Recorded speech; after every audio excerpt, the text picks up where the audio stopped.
ಸೂರ್ಯನಿಂದ ಬೆಳಕನ್ನು ಪಡಿತೀನಿ. ಉಸಿರಾಡಲಿಕ್ಕೆ ಇರೋವರೆಗೂ ನಮಗೆ ಗಾಳಿ ಕೊಡುವಂಥವನು ಯಾರು? ವಾಯುದೇವ. ಬೆಳಕು ಕೊಡುವಂಥವನು, ನಮ್ಮನ್ನು ಹೊತ್ಕೊಂಡಿರುವಂಥ ಭೂಮಿ, ಆಕಾಶ, ಎಲ್ಲದರಿಂದ ಪಡಿತೀನಿ ನಾನು, ಎಲ್ಲದರಿಂದ ಉಪಕೃತ ನಾನು. ಆದರೆ ಹೇಗೆ ನಡ್ಕೊಳ್ತೀನಿ ರೀ ನಾನು? ಅವುಗಳ ಸ್ಮರಣೆ ಆದರೂ ದಿನದಲ್ಲಿ ಒಮ್ಮೆ ಆದರೂ ಮಾಡ್ತೀನ ನಾನು? ಪಂಚಭೂತಗಳ ಸ್ಮರಣೆಯನ್ನು ನಾನು ಇವೆಲ್ಲಕ್ಕೂ ಅಧಿಷ್ಠಾನ ಅಂತ ಪರಮಾತ್ಮನ ಸ್ಮರಣೆ ಮಾಡ್ತೀನ ನಾನು?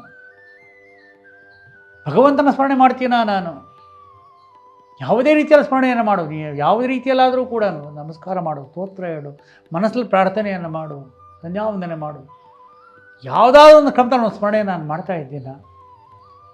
ಇಷ್ಟೆಲ್ಲ ಪಡೆದಂಥವನು ನಾನು ಹೇಗೆ ನಡ್ಕೊಳ್ತಾ ಇದ್ದೀನಿ? ಕೃತಜ್ಞನಾಗಿದ್ದೀನ, ಕೃತಜ್ಞನಾಗಿದ್ದೀನ? ನೋಡ್ತೀನಲ್ವ, ಶ್ರೀರಾಮನಿಗೆ ಒಂದು ಸಣ್ಣ ಉಪಯೋಗ ಮಾಡಿದ್ರೆ ಸಾಕು, ಸಹಕಾರ ಮಾಡಿದ್ರೆ ಸಾಕು, ಒಂದು ಸಣ್ಣ ಸಹಾಯ ಮಾಡಿದ್ರೆ ಸಾಕು. ಕೃತೇನೈಕೇನ ತುಷ್ಯತಿ. ಚಿಕ್ಕದು ಮಾಡಿದ್ರು ಕೂಡ ಬಹಳ ಆನಂದ ಆಗ್ತಿತ್ತಂತ ರಾಮನಿಗೆ.